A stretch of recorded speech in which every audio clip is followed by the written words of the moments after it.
got involved in Footlights in 2004, and the atmosphere was just incredible. And I've always had an interest in performing arts, and I just really enjoyed the ethos and the passion that Footlights gave.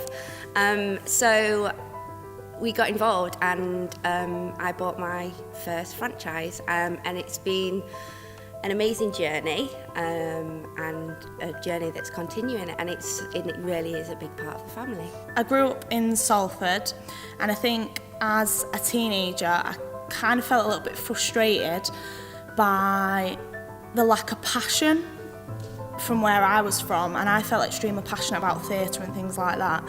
So I've always loved to inspire other people, children especially from my community, to want more. I think it's so easy coming from kind of like a working class background to settle.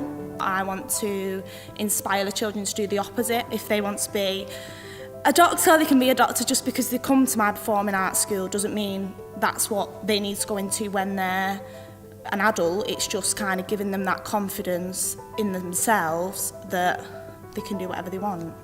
When I heard that it was a franchise, I thought I wanted to take the franchise to Bolton, and that was back in 2010.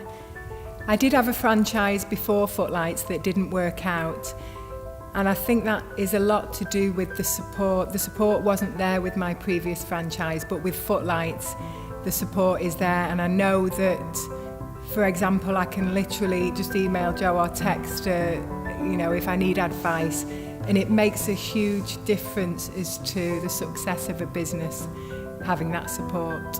It's really good. The children are so creative. We started with like 5 children, and now we've got 30 children in our Old Trafford school. So and we've still got kids coming every single week and wanting to come, so we're happy with that. We've just opened a new school in Burnage. That's about a month ago now? Yes, we opened that in Burnage. We've got 20-something children at the moment. And I've just opened a new dance school at Footlights House itself, and we've got 30 children at the moment. Yeah, I think the system that they have at Footlights is amazing. The fact that we can all access the same system, it's easy to use, we can just keep track of everything. You put your finances in, you put your registers in, instead of having loads of little pieces of paper here opening different files, this area and that area. I just think it's such a breeze. The database is fantastic. I decided that I was going to open a Footlights in Grimsby. I'm a freelancer in Manchester, so I thought I can't do it full time, so I decided to open a half-term holiday school workshop for childcare and also for children who are interested in performing arts, which is why Footlights is so good, because it's flexible. It didn't need to be a Saturday morning. I could open it in the half-term. So I use social media as a big marketing campaign in Grimsby. It was very successful. We ran competitions. The first holiday school was a sellout, I think, because of the theme that we chose, and also because it was something coming from a big city into a small town. So it was like something exciting, something new. My holiday schools since then have actually only grown, and they sell out within like 10 days of putting them on, just from word of mouth. It hasn't been, the first few years are quite difficult. There was a time when I thought that, it is costing me, because you have to obviously work up to having enough children there to pay for everything. The teachers obviously need paying, the venues need paying for.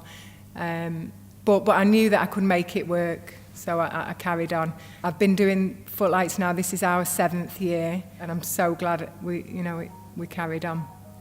I think it's hard. You've got to give it 110% commitment, and I think for people, I was working 2 jobs at the time, but I was determined to make it happen, and I'm at the point now where I am actually like self-employed. But yeah, it takes a lot of passion, meeting the right people. It's very much a team effort. The whole team right across the board is fantastic.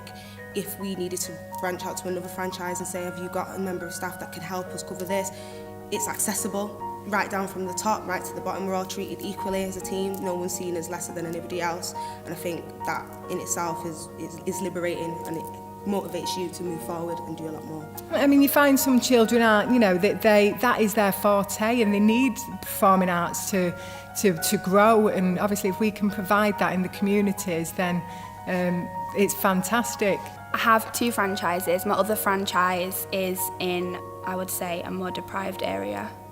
I adjust my costs for the community that we run the classes in, but despite that, I still manage to make a profit. My little sister, she always liked to do singing, and she quit college because of confidence. And I said to her, it's not everybody gets nervous. I, at drama school, got nervous hundreds of times when I was in front of people, but it's just about pushing past that because you want a different life, or I just think if you want to do something, just do it.